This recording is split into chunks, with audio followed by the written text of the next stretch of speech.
ওনাকে এখন ডাকা যাবে না, ওকে দেখলেই মাথা গরম হয়ে যাবে। ঠিক আছে, আপনি রেস্ট নিন, আমি আসি। মা, তোর জেল থেকে ফেরার জন্য খুশি আমি, কিন্তু যেটা তুই করেছিস তার জন্য তোকে সারা জীবন ক্ষমা করব না। আরে যাকে তুই বিয়ে করেছিস তাকেই এত বড় কষ্ট দিয়েছিস, আর সেটাও কি কম ছিল?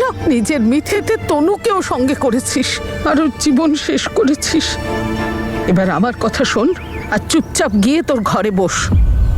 যদি তোর বাবা দেখে ফেলেন। আগে আমি? কি বলছেন আপনি? আপনি কি আমার প্রতি ভরসা করেন যে আমি করতে পারবো? না না, আপনি যা বলছেন ঠিকই আছে, কিন্তু কে গো কল করেছে? ঠিক আছে, আমি একটু ভেবে নিয়ে আপনাকে ফোন করছি। মনে হচ্ছে সৌভাগ্য আমাকে বীরের পরিবারকে উত্তর দেওয়ার একটা সুযোগ দিচ্ছে।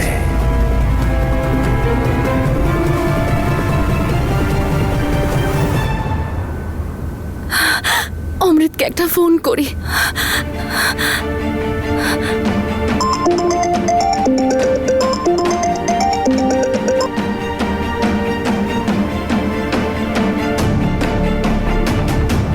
অমৃত আমার ফোন কেটে দিচ্ছে।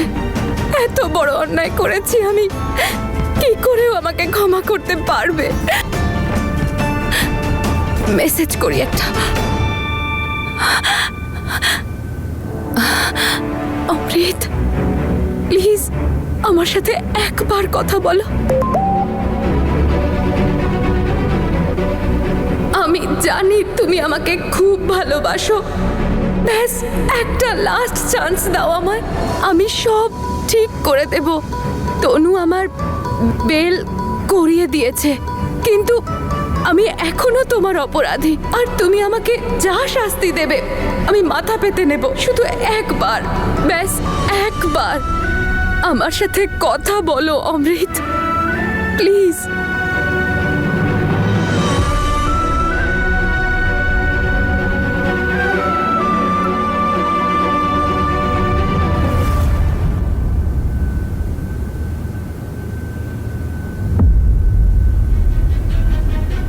অমৃত আমার মেসেজ দেখেও না দেখার ভান করছে। এবার আমি বাড়িতে এসে তোমার সঙ্গে কথা বলবো অমৃত।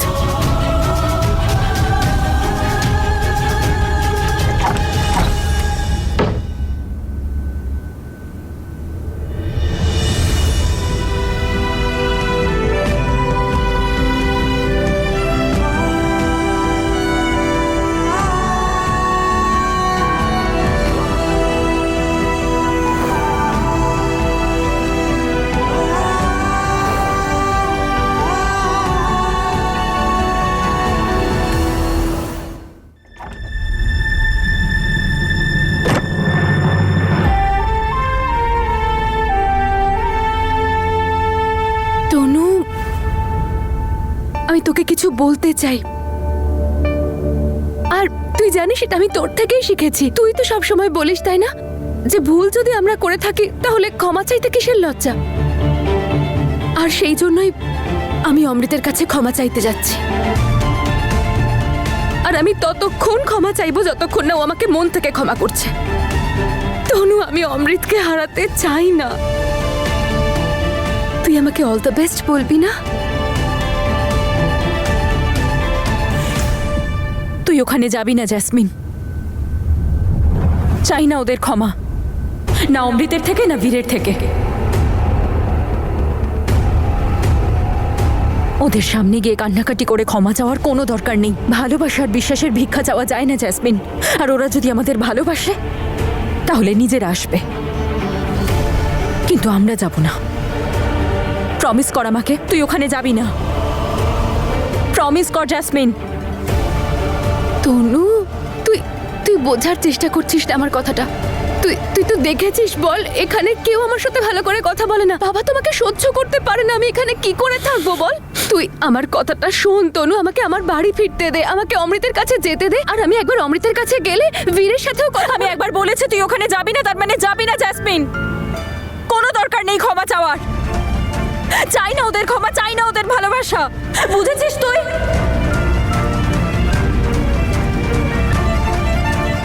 দেখলে দেখলে কত কষ্টে আছে আমার মেয়েটা, আর শুধুমাত্র এটা ওই বীরের জন্যে। আমার এই বিয়েতে হ্যাঁ বলাই উচিত হয়নি। চলো দাদা, চলো বিরাজ, আমাকে কেউ আটকাতে পারবে না। আমি সিদ্ধান্ত নিয়ে ফেলেছি আমি কি করব।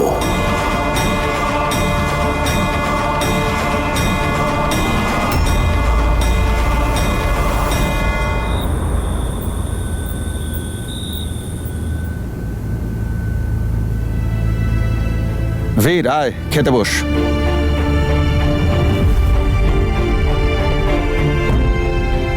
ওর আবার কি হলো? ওকে ছেড়ে দাও গো, কষ্টে আছে ও। ওই বলে না, কেউ ভরসার জন্য কাঁদে আর কেউ ভরসা করে কাঁদে।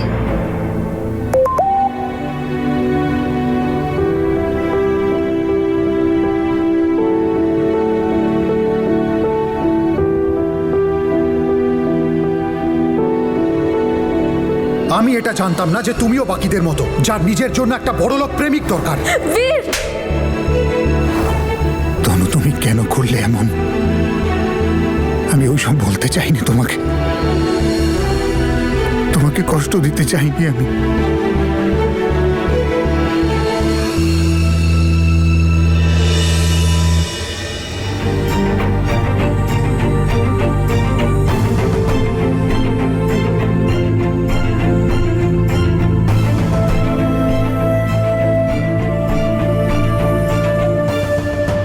আর ওর সাথে যদি সম্পর্ক রাখতে হতো তাহলে আমি বলতে পারতে, আমি সরে যেতাম।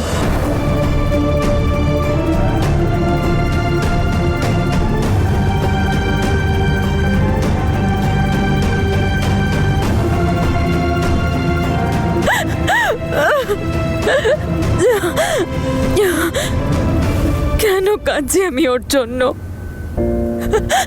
সেই মানুষটার জন্য যার আমার উপর ভরসাই নেই।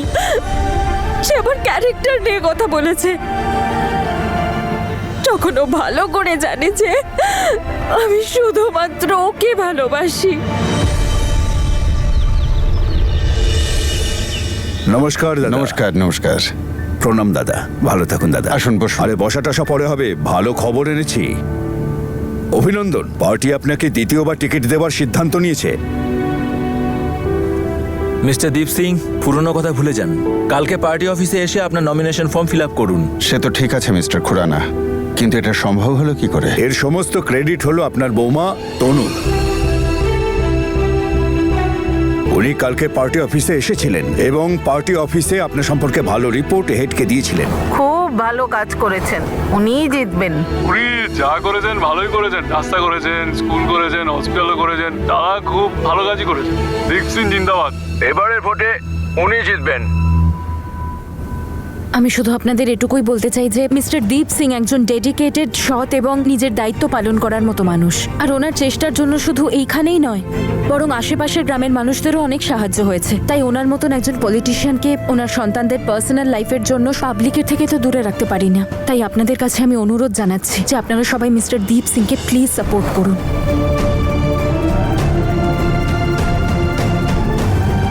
তনুর জন্যই পার্টি হেড নিজের সিদ্ধান্ত বদল করেছেন আর সিদ্ধান্ত নিয়েছেন পার্টির টিকিট এবার আপনিই পাবেন। সেই জন্য পার্টি আবার দ্বিতীয়বার আপনাকে ওয়েলকাম করছে। অভিনন্দন। আজ আসি তাহলে। এসব কিছু তনুর জন্যই সম্ভব হয়েছে। হয়তো ওর প্রতি আমি একটু বেশি কঠিন হয়েছিলাম। বাবা, আপনি তো আমাকে বিশ্বাস করুন।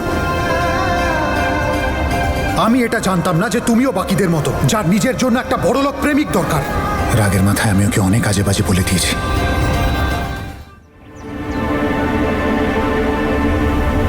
অমৃত, আজ তোমাকে আমার কথা শুনতেই হবে। তুমি তো জানো, বলো যে বীরের ওপর প্রতিশোধ নেওয়ার জন্য আমি মরিয়া হয়ে উঠেছিলাম। আমার মাথায় কিছু ছিল না।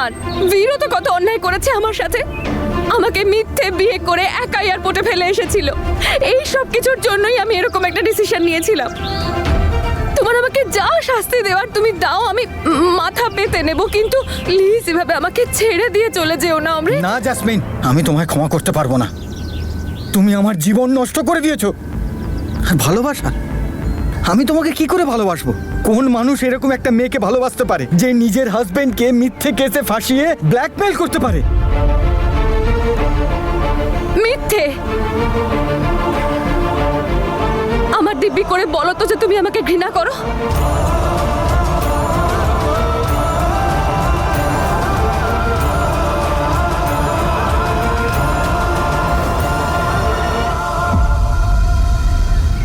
কেন হাতটা সরালে তুমি? আমার দিব্যি করে বলো যে তুমি আমাকে ঘৃণা করো। পারবে না তো দিব্যি দিতে, কারণ ভালোবাসো তুমি আমাকে। হ্যাঁ, মেনে নিলাম যে আমি তোমাকে ভালোবাসি, কিন্তু জ্যাসমিন, আমি তোমাকে অ্যাকসেপ্ট করতে পারবো না। আমার জন্য দাদা তনু দিদির সাথে সম্পর্ক শেষ করে দিল, যার কোনো ভুলই ছিল না। তুমি তো জানো দাদা তনু দিদিকে কতটা ভালোবাসে, আর তুমি চাও আমি তোমাকে ক্ষমা করে দিই। জ্যাসমিন, কি করে বলো, কি করে?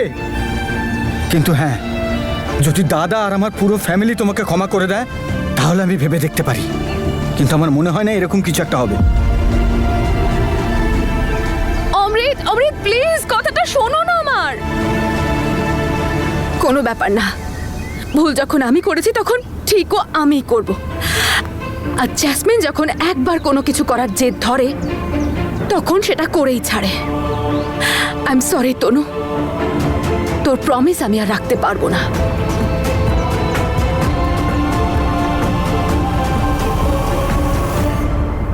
এই দেখো দিদি, ছোট বোনকে তো আগে থেকেই চিনতাম, কিন্তু বড় দিদি সে তো আরো এগিয়ে গেছে দেখছি। একবারই সবাইকে ফাঁসাচ্ছিল দেখছি। আমার তো তোমার জন্য খুব খারাপ লাগছে দিদি।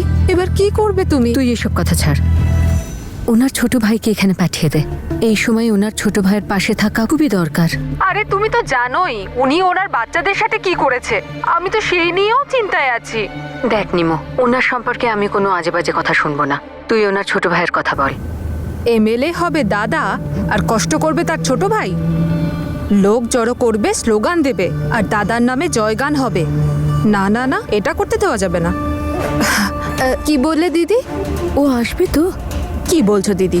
আজকাল তো উনি দোকানের কাজ নিয়ে এত ব্যস্ত রয়েছে যে আর কি বলবো। ওনার তো খাবার খাওয়ারও সময় নেই এখন। হ্যাঁ, কিন্তু দিদি তুমি তো আমার কাছের লোকই, কোনো প্রয়োজন পড়লে বলো কিন্তু। হ্যাঁ চল, ঠিক আছে, কোনো ব্যাপার না। এই ভদ্রমহিলা কত সৎ মনের মানুষ, আর ওনার সম্পর্কে এসব কি চলছে? উপরওয়ালা ওনাকে শক্তি দাও। তনু, তুমি এতবার আমায় ক্ষমা করেছো আর আমি একবার তোমায় করতে পারলাম না। এত কিছু করেছো তুমি সবার জন্য, আর আজকেও তুমি। বীর, একা একা দাঁড়িয়ে শুধু ভাবতেই থাকবে নাকি কোনো অ্যাকশনও নেবে? তনু,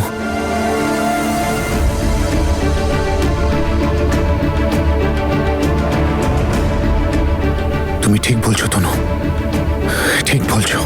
শোনো, আমি তনুর কাছে যাচ্ছি, ওর কাছে ক্ষমা চেয়ে ধন্যবাদ জানিয়ে আসি। ও আমার জন্যে, বীরের জন্যে, এই বাড়ির জন্য অনেক করেছে, কিন্তু আমরা ওর সাথে কি করলাম? কিন্তু তুমি ওর সাথে বাইরেই দেখা করো। বাড়ি গেলে আবার ওর বাবা যদি রাগ করেন তাহলে। আমি ওকে সেটাই বলেছি। আমি আসছি। বাবা,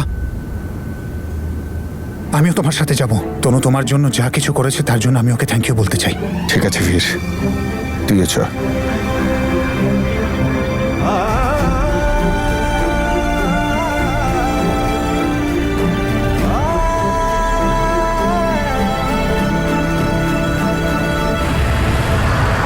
বাবা আবার আমাকে এখানে কেন ডেকেছেন? বীর আবার বাবাকে কিছু বলেনি তো? কফি।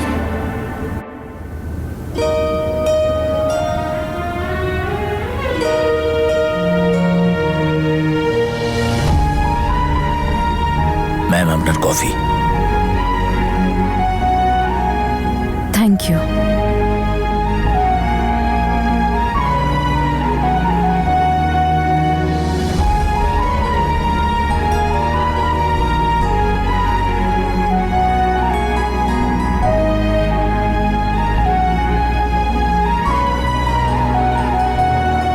কি দেখছেন তনুরিটা?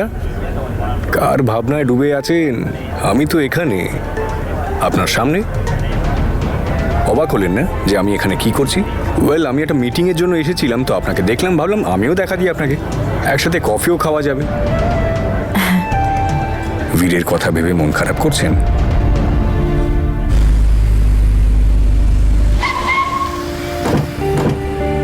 আরে দীপবাবু, নমস্কার।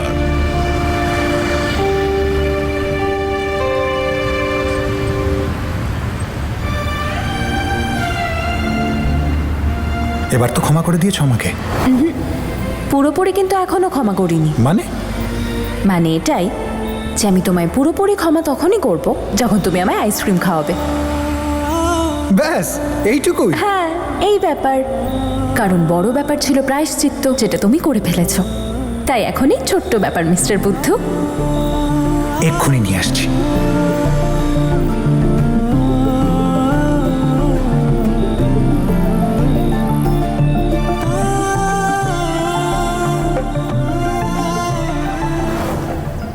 আজকেও আইসক্রিম দিয়ে সরি বলবো।